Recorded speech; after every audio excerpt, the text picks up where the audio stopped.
નમસ્કાર વિદ્યાર્થી મિત્રો, કેમ છો બધા? મજામાં ને? હવે આજે ફરીથી આપણે આપણો ધોરણ 10 અને ગુજરાત સમાજની આજે આપણે વાત કરીએ છીએ. પાઠ આપણે જે પહેલો વિડીયો તમે જોયો હશે એમાં આપણે ભારતનો વારસો એટલે વારસો કોને કહેવાય, આપણી સંસ્કૃતિ કોને કહેવાય, વારસાના પ્રકારો કયા કયા છે એનો આપણે અભ્યાસ કર્યો હતો. અને હવે આજે આપણે આપણો ભારત ભૂમિ અને એના જે લોકો છે એની ચર્ચા કરવાની છે. સૌથી આઈએમપી પ્રશ્ન છે અને એ જે ભારત ભૂમિ અને એના લોકો એટલે આપણા ભારતની ભૂમિ ઉપર આ ખરેખર વિદેશી પ્રજા હતી અને એ આપણા ભારત દેશમાં આવી અને અહીંયા આપણી ભૂમિ ઉપર આવીને રહી ગઈ અને આપણી સાથે ભળી ગઈ. એવા જે લોકો છે એમાં આપણે વાત કરીએ તો નેગ્રીટો એટલે હબશી પ્રજા, એ બીજા નામે એમને હબશી પ્રજા પણ કહેવામાં આવતી હતી. બીજા છે ઓસ્ટ્રેલોઇડ છે એને નિષાદ પ્રજા કહેવામાં આવતી હતી. ત્રીજું છે દ્રવિડ લોકો. ચોથું બીજી જે પ્રજાઓ છે એમાં મોંગોલોઇડ, ડિનારી, કલ્પાઈ, આર્મેનોઇડ, આર્યો, આ બધી જે પ્રજાઓ છે આપણા ભારત દેશમાં આવીને પોતાના જે મૂળ છે, પોતાના આચાર વિચારો છે એની સાથે આવી અહીંયા રહી અને આપણી સાથે ભળી ગઈ. એટલે ઘણું બધું હજી આપણે પોતાના જીવનમાં જે આપણે ઘણી બધી વસ્તુઓ બોલીએ છીએ, આપણી પોતાની વ્યવહાર કરીએ છીએ, આપણી પોતાની રહેણી કહેણી છે, એ આ પ્રજામાંથી ક્યાંક ને ક્યાંક આપણી અંદર આ જે લક્ષણો છે એ જોવા મળે છે. તો ખરેખર કઈ જે પ્રજા છે એટલે કેવા પ્રકારનું સૌથી જે પ્રજા છે સૌથી વિકસિત હતી, કોના ગુણો છે અત્યારે આપણી અંદર છે, બરાબર, અને કઈ પ્રજા પહેલા આવી એની આપણે અભ્યાસ કરવાના છીએ. તો ખરેખર આપણે આમ તો વાત કરીએ ને તો આદિમાનવ છે ને એ આપણા ભારતમાં એમ કહેવાય એ પૂર્વ દક્ષિણ આફ્રિકા જે છે એમાંથી એમ કહેવાય કે એક સાથે આમ ઉત્પન્ન થયા અને અલગ અલગ પ્રકારની જે વિવિધતાવાળી જે ભાતીગળ જે સંસ્કૃતિ છે, બરાબર, એને લઈને આપણા ભારતના જે વારસો છે એના સમૃદ્ધિ છે, બરાબર, એ આપણાને આપેલું છે. આ બધી પ્રજાઓ છે ને વિદેશી પ્રજાઓ છે જે આપણા ભારતની જે સમૃદ્ધિ, આપણા ભારતની જે જહોજલાલી છે ને એને જોઈને એમાં આકર્ષાઈને એ પ્રજા છે આપણા ભારત દેશમાં આવી અને અનેક જાતિઓ આવી અને આપણા ભારતમાં અલગ અલગ પ્રકારની જાતિના તત્વો એટલા માટે હજી પણ આપણે જોઈએ ને તો જોવા મળે છે, બરાબર. એમાં દ્રવિડ પ્રજાની ગણના છે એ એમ કહેવાય કે આમાંથી જે દ્રવિડ પ્રજા છે એ સૌથી જૂની પ્રજા ગણવામાં આવે છે, પ્રાચીન પ્રજા તરીકે ઓળખાતી હતી, બરાબર. એવું નુવન શાસ્ત્રીઓ છે, ભાષા શાસ્ત્રીઓ છે, એમને જે શોધખોળ કરી અને એ દરમિયાન એમને એવું જાણવા મળ્યું અને એ લોકો એવું કહે છે કે દ્રવિડ લોકો છે સૌથી જૂના છે અને આપણા ભારત દેશમાં આવ્યા અને દ્રવિડ પછી પણ આ બીજી 6 જ પ્રજાતિ છે આપણા ભારત દેશમાં આવી અને અહીંયા રહેતી હતી. એમાં પહેલી પ્રજાની આપણે વાત કરીએ કે નેગ્રીટો એટલે કે હબશી પ્રજા. એને બીજા નામે તમને પરીક્ષામાં કદાચ નેગ્રીટો ન કહે અને હબશી પ્રજા વિશે પણ પૂછાય તો વાત એક ને એક જ છે, એટલે મૂંઝાતા નહીં. નેગ્રીટો અથવા તો હબશી પ્રજા. આમ નેગ્રીટો અથવા તો એને એમ કહેવાય કે નિગ્રો એક પ્રકારની જાતિ છે, બરાબર.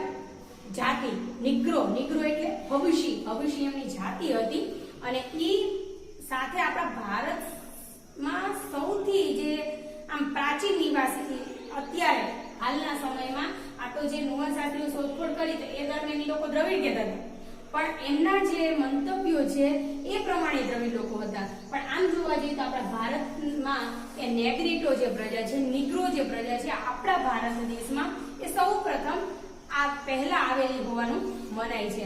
કેટલાક ઇતિહાસકારો એવું પણ માને છે, બરાબર, કારણ કે બધાના મંતવ્યો તો એક સરખા હોતા નથી, બરાબર. હવે નેગ્રીટો અથવા તો જે નિગ્રો છે એમ કહેવાય છે કે આ જે પ્રજા છે ને એ આફ્રિકાના જે આફ્રિકામાંથી થઈને બલુચિસ્તાનના રસ્તે થઈને આપણા ભારત દેશમાં આવેલી છે. એટલે હકીકતમાં આપણી પ્રજાતિ નથી, ક્યાંની છે? આફ્રિકામાંથી આવેલી છે, બલુચિસ્તાનના રસ્તે થઈને આપણા ભારત દેશમાં આવી. અને આ લોકો કેવા લાગતા હતા? આમ તો એમનો જે વર્ણ છે એ શ્યામ વર્ણ હતો, 4 થી 5 ફૂટ સુધીની એમની ઊંચાઈ હતી અને વાળ છે એમના વાંકડિયા હતા. આ એમના લક્ષણો હતા. આવા એ પોતે પ્રજાતિના લોકો છે એ દેખાતા હતા. ફરીથી વર્ણ એમનો શ્યામ હતો, 4 થી 5 ફૂટની એમની ઊંચાઈ હતી અને પોતે વાંકડિયા એવા વાળ ધરાવતા હતા. આ નેગ્રીટો પ્રજા, આપણે હબસી પ્રજાની વાત કરી છે. હવે આપણે વાત કરીએ છીએ ઓસ્ટ્રેલોઇડ પ્રજા એટલે કે નિષાદ પ્રજા. બરાબર, આ પ્રજા છે ને એવું કહેવાય છે કે અગ્નિ એશિયામાંથી આવેલી છે. બરાબર, એટલે આ પણ પ્રજા છે આપણા દેશની છે નહીં, અગ્નિ એશિયામાંથી આવેલી છે. આ લોકો જે છે એ કેવા લાગતા હતા તો એમનો પણ રંગ છે ને શ્યામ હતો, મોઢું એમનું લાંબુ હતું અને પહોળું હતું, માથું એમનું પહોળું હતું અને કદ એમના ટૂંકા હતા, નાક એમનું ચપટું હતું. આ એમની શારીરિક વિશેષતા હતી કે આવા એ લોકો દેખાતા હતા. ફરીથી આપણે એમની વાત કરીએ તો એ રંગે શ્યામ હતા, એટલે શ્યામ એમનો રંગ હતો, લાંબુ અને માથું એમનું પહોળું હતું, મોઢું લાંબુ અને માથું પહોળું હતું, કદ એમનું ટૂંકું હતું અને નાક એમના ચપટા હતા. આવી રીતે એ પોતે શારીરિક રીતે દેખાતા હતા. ભારતમાં આવેલા જે આ આર્યો એને જ કદાચ એમ કહેવાય છે કે નિષાદ કહેવામાં આવતું હતું. એવું ઘણા લોકો એમને જ નિષાદ કહેતા હતા. ભીલી પ્રજા માટે એમ તો એમ કહેવાય કે ભીલ જે પ્રજા છે એ ભીલી પ્રજા માટે આ નિષાદ શબ્દ છે ને એનો ઉપયોગ એ સમય કરવામાં આવતો હતો. એટલે આ પ્રજાના લક્ષણો છે ને એ આ પ્રમાણે જોવા મળે છે ભીલ પ્રજાના.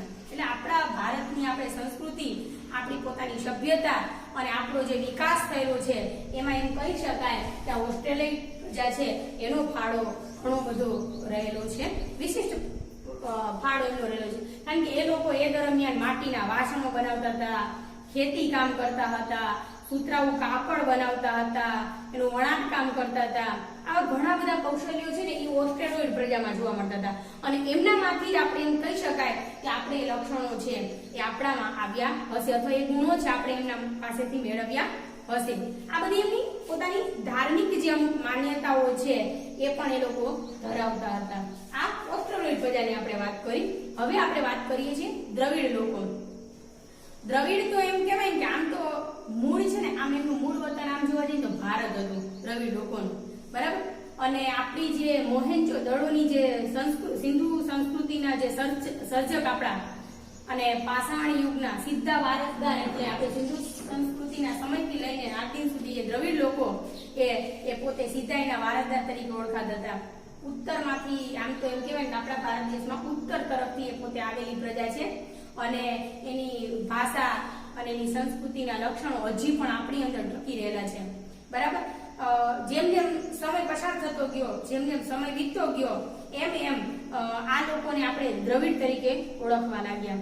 એના લક્ષણો, એના ગુણો હજી આપણી અંદર છે. એ દ્રવિડો છે ને એ માતા રૂપે દેવી જે પાર્વતી છે એની પૂજા કરતા હતા એમ, અને પ્રકૃતિની પૂજા કરતા, પશુઓની પૂજા કરતા. આ બધી દ્રવિડોની ભેટ છે જે હજી પણ આપણે એ પ્રમાણે એ પ્રકૃતિની પૂજા કરીએ છીએ, નદીની પૂજા કરીએ છીએ, પશુઓની પણ કેટલીક આપણે જેમ કે ગાય છે તો એ માતા તરીકે એનું આપણે પૂજન કરીએ છીએ. બરાબર, તો આ જે આપણને દ્રવિડ લોકો પાસેથી આ જે આપણી સભ્યતા, આપણી સંસ્કૃતિ છે આપણને પ્રાપ્ત થઈ હતી. એ લોકો ધૂપ, દીવા, આરતી એ પૂજા કરવાની પરંપરા છે આપણાને એ લોકો પાસેથી મળી હતી. એટલે આમ કહી શકાય કે દ્રવિડો છે ખરેખર એ મૂળ દેવી દેવતાઓને એ લોકોએ આર્યોએ સ્વીકાર્યા હતા અને દેવો તરીકેનું પુનઃ સ્થાપ્યા અને ઉત્તર જે પ્રચંડ એવા આર્યો છે એ સંસ્કૃતિના મૂળ છે એ ઊંડે સુધી ઉતરી ગયા છે. અને એના પછીના જે લોકો જે આપણા સાથે આંતર જ્ઞાતિય જે લગ્ન સંબંધો એટલે પોતાના જ્ઞાતિના નહીં પણ બીજી જ્ઞાતિ સાથે પણ એ લોકો ભળી ગયા અને લગ્ન સંબંધો બાંધ્યા. અને દ્રવિડો માતૃમૂલક એવા કુટુંબ પ્રથા, જેમાં આપણે પરિવારમાં એક સાથે ભળીને રહીએ છીએ એવી એ સમયે લોકોમાં કુટુંબ પ્રથા પણ પ્રચલિત હતી. બરાબર, અવકાશી ગ્રહો છે, અલગ અલગ પ્રકારની જે કલાઓ છે, કાટવું, વણવું, રંગવું, હોળીકામ, હોળી, તરાપા, આ બધા ક્ષેત્રોમાં સૌથી વિશેષ પ્રદાન છે એ દ્રવિડ લોકોનો રહેલો છે. એમનું જે પ્રભુત્વ પછી દક્ષિણ ભારત તરફ ધીરે ધીરે એ લોકો ખસતા ગયા અને આજે આપણે વાત કરીએ તો એ પોતે દક્ષિણ ભારતમાં જઈને જેમ કે આપણે અત્યારે જોઈએ તો તમિલ લોકો છે, તેલુગુ છે, કન્નડ છે, મલયાલમ છે, એ બધાના લક્ષણો આમની અંદર જોવા મળે છે. એ જે ભાષા છે એ લોકો હજી બોલે છે. એટલે એટલે તમિલ સાહિત્યમાં ઘણી બધી ઉર્મી અભિવ્યક્તિ છે એની અંદર આવું ભરેલું છે. હવે આપણે વાત કરીએ છીએ અન્ય પ્રજાઓની. અન્ય પ્રજામાં મોંગોલોઈડ, ડિનારિક, અલ્પાઇન, આર્મેનોઇડ અને આર્યો એ બધી પ્રજા આવી જાય. મોંગોલોઈડ, અલ્પાઇન, ડિનારિક, આર્મેનોઇડ આ બધી પ્રજાઓ અન્ય પ્રજાઓ છે. મોંગોલોઈડ જોઈને તો એ ઉત્તર પશ્ચિમ ચીનમાંથી થઈને એ આપણા તિબેટમાં આવેલા, તિબેટમાં થઈને ભારતમાં આવ્યા હતા. અને હજી પણ ઉત્તર તરફ જતા જેમ કે આસામ, સિક્કિમ, ભૂતાન, પૂર્વ બંગાળ આ બધામાં આ લોકોએ મોંગોલોઈડ લોકોએ વસવાટ કર્યો અને સમય જતા એ લોકો ભારતીયકરણ કર્યું, એટલે ભારતીય થઈ ગયા એમ. આ બધા દેખાવે કેવા, તો એમનો વર્ણ છે એટલે પોતે વર્ણ પીળો હતો, મોઢું ચપટું હતું, ગાલ ઉપસેલા હતા અને બદામી આકારની આંખો એમની પોતે હતી. આવા એ પોતે શારીરિક રીતે એ દેખાતા હતા. મોંગોલ લોકો પીળો વર્ણ ધરાવતા હતા ને, એમનું વર્ણ એમનો પીળો હતો ને એટલા માટે એમને બીજા નામે કિરાત તરીકે પણ ઓળખવામાં આવતા હતા. પછી આપણે વાત કરી અલ્પાઇન, ડિનારિક, આર્મેનોઇડ. આ પ્રજા છે ને એ એમ કહેવાય છે મધ્ય એશિયામાંથી આવી હતી. ક્યાંથી આવી હતી? મધ્ય એશિયામાંથી આવી હતી. અને આ જે ત્રણ જે આપણે વાત કરી અલ્પાઇન, ડિનારિક ને આર્મેનોઇડ, એમના જે ગુણો છે ને એ એક સમાન જ છે. ભૌતિક ગુણો સમાન જોવા મળે છે. અને આ જે પ્રજા છે એના અંશો ખાસ કરીને આપણે અત્યારે જોઈએ તો મહારાષ્ટ્રમાં, બંગાળમાં, ઓરિસ્સા અને ગુજરાત, સૌરાષ્ટ્રમાં, એટલે આપણી અંદર પણ એના લક્ષણો કદાચ હોઈ શકે છે. હવે આપણે વાત કરીએ આર્યોની. આપણે વાત કરીએ તો આપણી ભારતની જે આર્ય સભ્યતા છે એના નિર્માતા, બરાબર, એ લોકો પોતે આર્ય હતા એમ કહી શકાય છે એમ. અને આપણા પ્રાચીન કાળમાં જે હિન્દુઓ છે ને એ પોતે આપણે હિન્દુઓ એને જ આર્ય કહેવામાં આવતું હતું. અને તેઓની મુખ્ય વસ્તી એમ કહી શકાય કે જે પ્રદેશમાં હતી ને, એટલે મોટા ભાગની આ લોકોની વસ્તી, હિન્દુઓની વસ્તી જે પ્રદેશમાં હતી એ પ્રદેશને આર્યવ્રત તરીકે ઓળખવામાં આવતું હતું. આર્યવ્રત નામ આપવામાં આવ્યું હતું, બરાબર. અને પ્રાચીન સમયમાં પ્રથમ આર્ય વસ્તી છે ને એ આપણા ભારતના વાયવ્ય ભાગમાં હતી. આપણી 7 મોટી જે નદીઓ છે એ વહેતી હોવાના કારણે જ આપણે આપણા ભારત દેશને સપ્ત સિંધુ તરીકે એને ઓળખાવ્યું છે અને નામ આપ્યું છે. અને વૈદિક સમયથી લઈને આર્યવ્રત છે એ એમ કહી શકાય કે મિથિલા એટલે કે બિહાર સુધી અને દક્ષિણમાં વિંધ્યાચળ સુધી એનો આખો વિસ્તાર થયેલો છે.